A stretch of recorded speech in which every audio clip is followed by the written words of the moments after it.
Actually, can we touch on like your main influences then? Like, and it could be in Influences. phases if you want. Yeah. Shoot, man. Like I don't even know where to start with that. Like I feel like I engross so much music that it It's starting to doesn't, just become in I licks. mean, yeah, it's just a giant blur of just like people that is like, oh yeah, well, I'm gonna do something like this person at this point. What? I will say the people that I am currently listening to Mm, is I love me some Peter Collins, man. Like it's just something about the way that he like goes about attacking and approaching his music. I'm going to check him out. Oh yes, please, please do. Please, please do. But my man's vocal technique is absolutely incredible. Really huge on like social media and all that stuff. Hmm. But I have appreciate very technical singing with very, very easy to listen to melodies and lyrics. Mm. And it just kind of all his sound is just so warm and encompassing. He has this one song, "You Got This." Oh, it's so good. So warm. It's just like a giant sonic hug. But yeah, I would say he's definitely one of my big influences right now just because I'm trying to step away from more technical arrangements. Hmm. Try to make my background music a little bit simpler. But honestly, I have to go right on back to Disney music right now because that's really what I'm trying to listen to as I am approaching the realm of film composition. Hmm. But even more so, it's changing how I approach things as an artist too, Mm. because the thing about an orchestra is that you only have so many instruments to paint a world with. Yeah. And as such, you can be very creative with all of these instruments in painting that world. Hmm. And so I don't know. For me, I feel like this has always been a world that has been too few and far between approached by black musicians, and black composers. So I feel like we can I steal thought, it.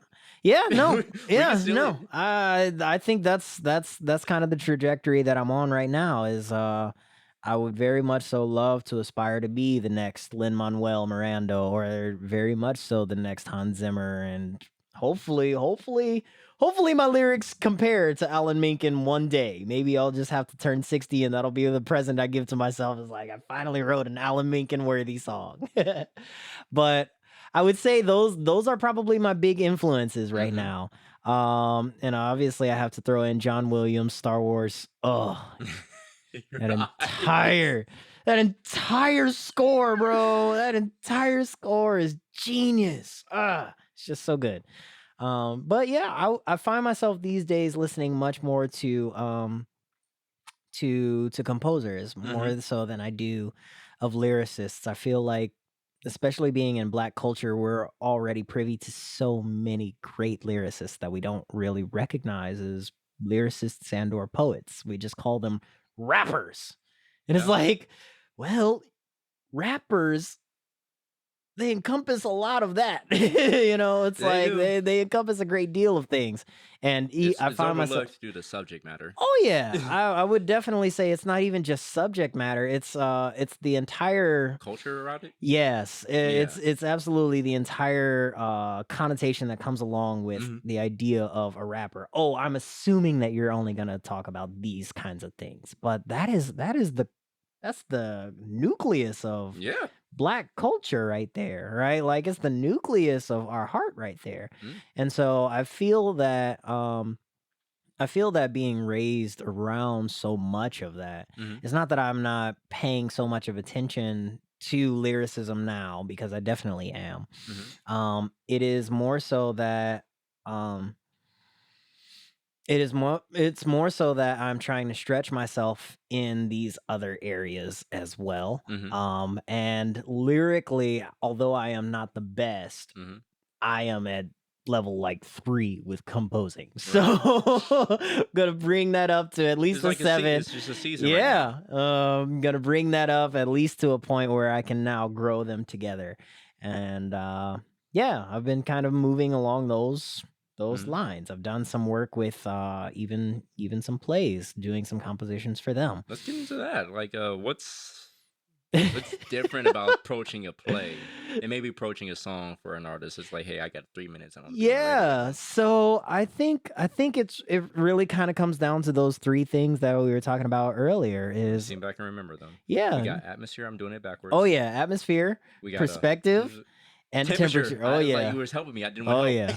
Oh, I'm sorry. I'm sorry. I'm sorry. I'm sorry. Look, look. This is a comprehension test. No, it's all right. I like it that people are listening, you know? Yeah, yeah. But yeah, I feel that especially all the more when you have, plays and any theatrical piece, whether it's plays, films, Mm-hmm. whatever.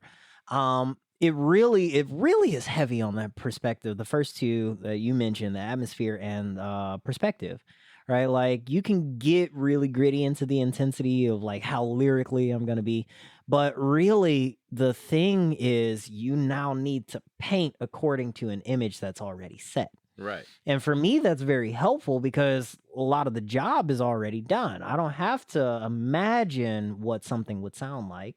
Although, it can be boxing a little bit with the creative flow, but I will say for me it's very nice to be in almost a collaborative kind of space where Right. the playwright is like, this is what I desire. I want it to feel like someone is they're on a boat, Mm-hmm. right? And it has to sound like they're out on a yacht on a beach excursion or something.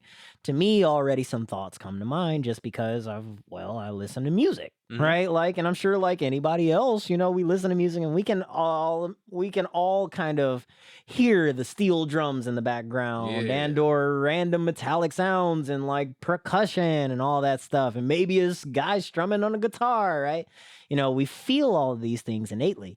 And so I guess when preparing a piece for a theater or a film, it's really just kind of taking that image Mm-hmm. now and making the sound just match, Right. Right. right? All the feeling, all of the atmosphere, all of the intensity. Now I just need to match it according to what this is. And I really find joy in that because it leaves me a lot of freedom to then embellish and emphasize Yeah. within the scene. You Like, can shape the story. oh, absolutely.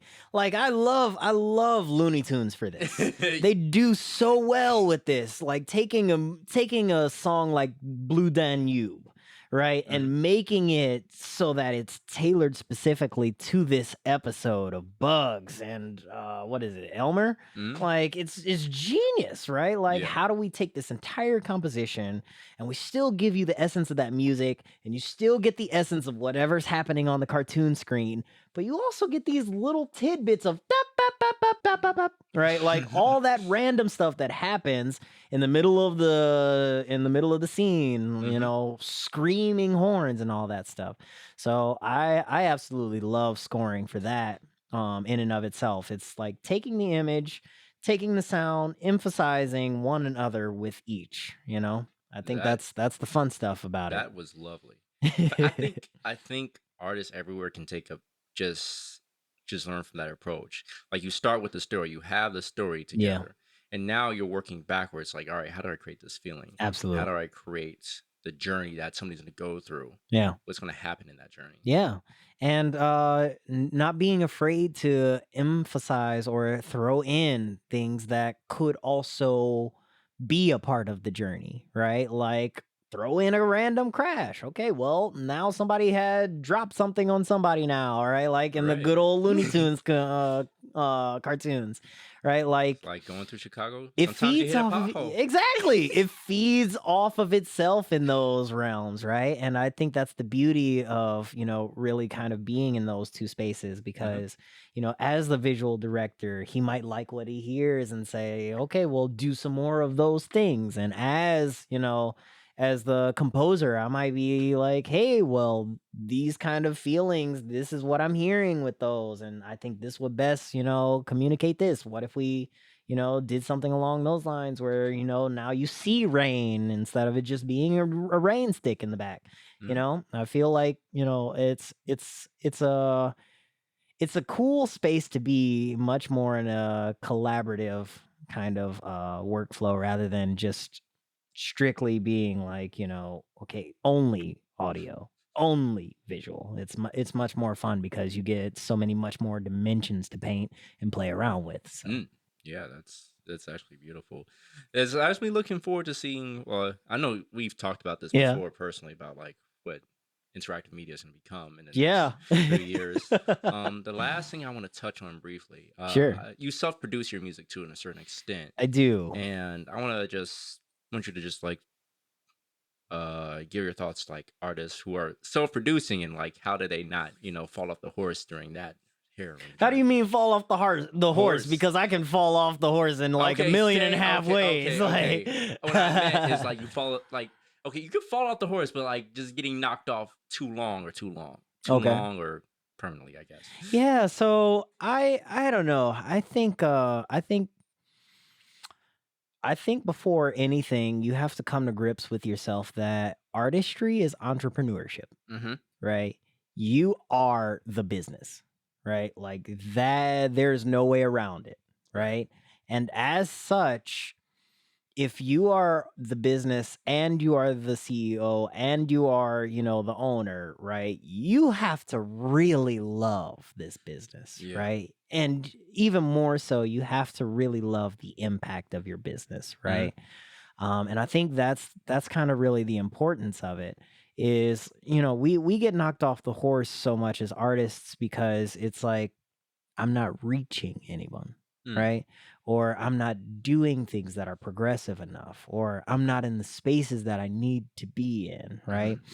Um, but what if you took the mentality of you are exactly where you're supposed to be and that's okay, right? Like this is okay for now because it will not be always, right? Mm-hmm. I think the trick to getting back up on the horse is getting back up on the horse even if you don't love it, Mm. you know? And it's not that you are not making waves or making moves or progressing. It's just that this is a season, you know? And just like all seasons, it passes. And there will come a time, right, that you do love this again, right?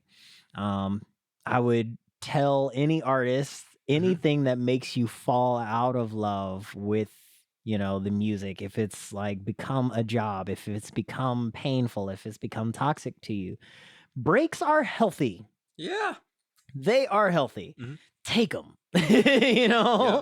take them. And it's okay because just like anything, you start missing it, Yeah. right? Like it's just like any other relationship. Just make sure you're not burnt out. Mm-hmm. Like love it and love it enough to come back, right? You are a business, which means like if you stop, there's no money. Right? Like probably don't want to do that. Right. Right. Like but I will say for those that are brave enough to come back, make sure that when you come back that you're not burnt out, right? Like don't come back too soon so that you end up back in the same predicament, but don't be afraid to get away.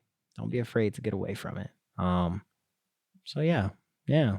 That's Thank pretty you. much it. That's great. That's about all the time we had today. Awesome. Thank you. No, thank you. It's This an is honor to be here. numero uno. Oh yes.